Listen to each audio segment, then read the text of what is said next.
बिस्मिल्लाहिर्रहमानिर्रहीम। नाजरीन, मैं हूं मियां इफ्तिखार और आप हैं सी न्यूज़ के साथ। इस वीडियो के अंदर हम दो इंतहाई अहम मौज़ूआत पर बात करेंगे। पहली तो ये देखेंगे कि इस्टेब्लिशमेंट और पीटीआई के दरमियान जो रस्साकशी थी, जो एक लड़ाई चल रही है या एक स्ट्रगल चल रही है, वो तवील से तवील तर होती जा रही है। वो मुख्तलिफ़ किस्म के कलर्स जो है वो इख्तियार करती जा रही है, जिसकी लपेट के अंदर पूरा मुल्क है, पूरी कौम है, पूरे इदारे हैं, पूरा का पूरा निज़ाम है और बिल्कुल एक यक तरफा सी जो लड़ाई है वो चल रही है।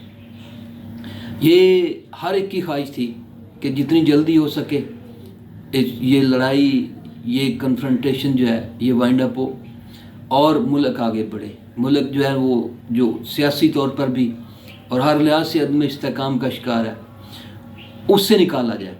इसका एक हाल तो ये पेश किया जा रहा था कि इलेक्शन हो, अवाम फैसला दे और उसके बाद जो है ना वो मुल्क में सियासी इस्तेकाम आएगा और जिसको लोग मुंतखब करेंगे वो आगे बढ़ेगा।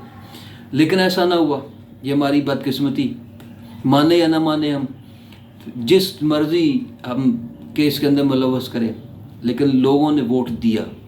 लोगों ने जो 8-9 मई को इलेक्शन हुए उसमें बाहर निकले और अपनी राय का भरपूर इजहार किया और जिस जमात को मिले वो भी हम जानते हैं। लेकिन दूसरी हुकूमत आ गई, वो स्टिल एक स्ट्रगल के अंदर है। तो होना तो ऐसा नहीं चाहिए था, लेकिन सियासत है, यहाँ इक़्तिदार की जब जंग हो तो वो तवील हो जाती है और वो हमारे यहाँ कुछ ऐसा ही सिलसिला चल रहा है और वो चलता चलाता अब काफ़ी दूर तक चला जा चुका है। ये जो जनरल फैज़ साहब की तहवील है या गिरफ़्तारी है, इसको भी इसी के साथ लिंक किया जा सकता है और अभी मज़ीद आगे जो है ना कुछ लोगों की तरफ भी इशारे किए जा रहे हैं, जिसमें साबिक़ चीफ जस्टिस आकब निसार साहब हैं, इसी तरह दूसरे कुछ लोग हैं। कुछ जनरल्स को गिरफ़्तार किया जा चुका है, कुछ को जो है ना वो लाइन में है, कुछ इसी तरह जो रिटायर ब्रिगेडियर थे, जो सहूलतकार थे जनरल फैज़ साहब के, उनको भी अरेस्ट किया जा चुका है। मतलब एक, और उन तक किसी की रसाई नहीं है, कहाँ रखा गया है, किस हालत में।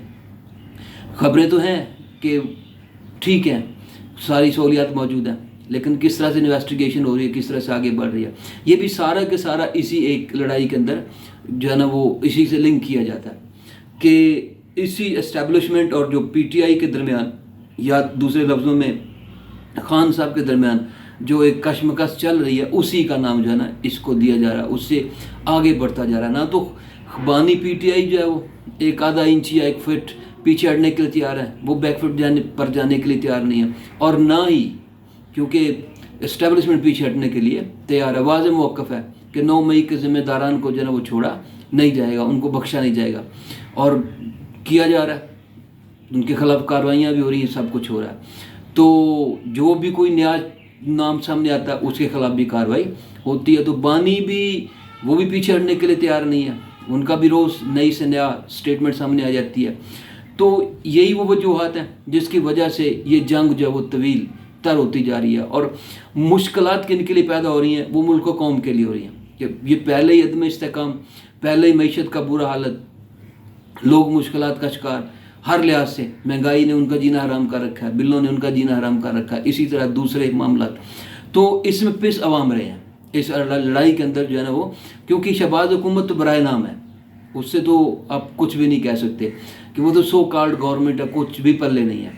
तो इससे आप अंदाज़ा लगा लें कि वो तो डेली कभी इत्तेहादी आपस में लड़ रहे हैं, कभी कुछ। अभी जो मरीम नवाज़ और जो इशू चल रहा है इनका सिंध हुकूमत के साथ, वो भी बड़ा दिलचस्प है कि इन्होंने बिजली के वो डमकीरी छोड़ी है। अभी तो कुछ होगा तो फिर आकर 14 रुपये पर यूनिट जो है ना उसके अंदर कमी की, फलां की, अपने तरक्याती इख्तियारात जो है ना वो इधर बजट जो है वो इधर ले आए।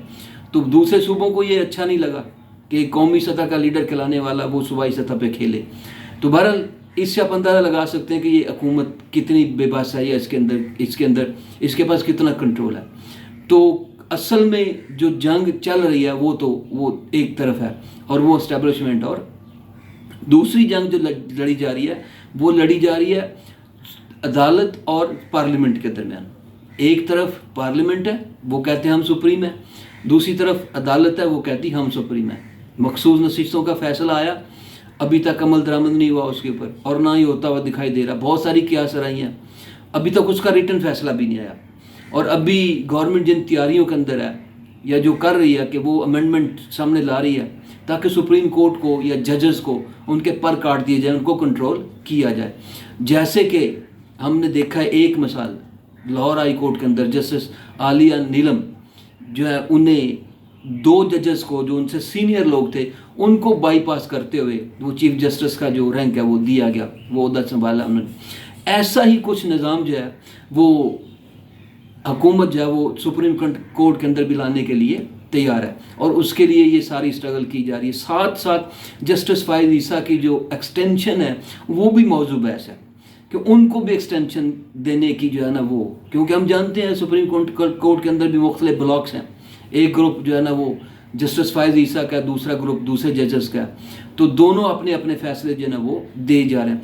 तो हुकूमत चाहती है कि कुछ ऐसा निज़ाम लाया जाए, जैसे हमने आर्मी के अंदर देखते हैं कि जब आर्मी चीफ की अपॉइंटमेंट का वक्त आता है तो असूल तो यही है कि सीनियर मोस्ट जनरल जो है वो अपॉइंट किया जाता है, लेकिन यहाँ पे कितने 2, 4, 5 नाम आते हैं, उनमें से कोई एक बंदा जो है ना वो सीनियरिटी बेसिस के ऊपर नहीं है, वो भी हम जानते हैं किस तरह से जो है ना वो मुंतखब किया जाता है। बिल्कुल ऐसा ही निज़ाम जो है वो गवर्नमेंट चाहती है कि सुप्रीम कोर्ट के अंदर भी लाया जाए ताकि तमाम जजेस उनके सामने हाथ बांध के खड़े हों कि मैं आपका सबसे बड़ा लायर हूँ, लिहाजा मुझे ही प्रमोट किया जाए, मुझे ही चीफ जस्टिस जो है ना वो बनाया जाए। तो ये सारी सूरत हाल चलती जा रही है।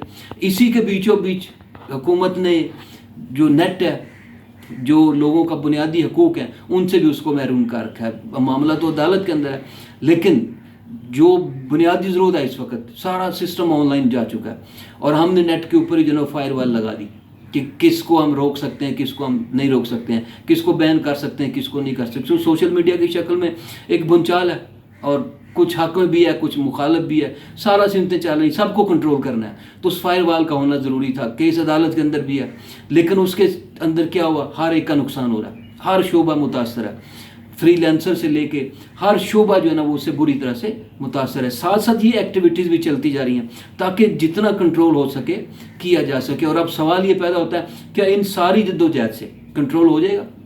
क्या ये जितनी कशमकश चल रही है, ये जितने इकदाम किए जा रहे हैं, क्या इससे जो है ना वो कंट्रोल किया जा सकेगा? पॉसिबल नहीं है। आप 2 साल, 4 साल, 10 साल, 15 साल निकाल सकते हैं, लेकिन दुनिया के बहुत सारे ममालिक की मिसालें दी जा सकती हैं जहाँ पे ये फिर निज़ाम नहीं चला, एक ना एक दिन वो लवा फटा है। तो बहुत सारे लोग हैं जो इस बात के ऊपर यकीन रखते हैं कि पाकिस्तान के अंदर भी something is going to happen, कुछ ना कुछ होने वाला है, कुछ बड़ा जो है ना वो इशू जो है ना कुछ ना कुछ उठने वाला है। तो देख भी रहे हैं हम, जमात इस्लामी मुसलसल जो है ना वो बातें करती है, PTI भी जो एक तरफ एस्टेब्लिशमेंट से जंग लड़ रही है, साथ सियासी सतह पे भी लड़ रही है, और साथ ये उनकी भी गलतियाँ, बड़ी सवेर किस्म की गलतियाँ। 9 मई का वाक़या वाकई अनफॉरगेटेबल है, तो वो उन्होंने भी ये सारे ब्लंडर किए और फिर माफ़ी मांगने के लिए भी तैयार नहीं। तो ये भी सारी सूरत अपनी जगह पे, इसको भी हम इनकार नहीं कर सकते। तो बहरहाल जो कुछ भी है, वो जलसा भी करना चाहते हैं, जुलूस भी निकालना चाहते हैं, लेकिन उनको इजाज़त नहीं मिलती है। जमात इस्लामी भी मैदान में आना चाहती है, आ भी रही है। तो इन सारी सूरत हाल से ये अंदाज़ा लगाया जा सकता है कि यहाँ पे कुछ ना कुछ होने, कोई ना कोई बड़ा जो ना वो इशू सामने ज़रूर आएगा, और आवाम को आज खुद जो वो शायद निकलना पड़े।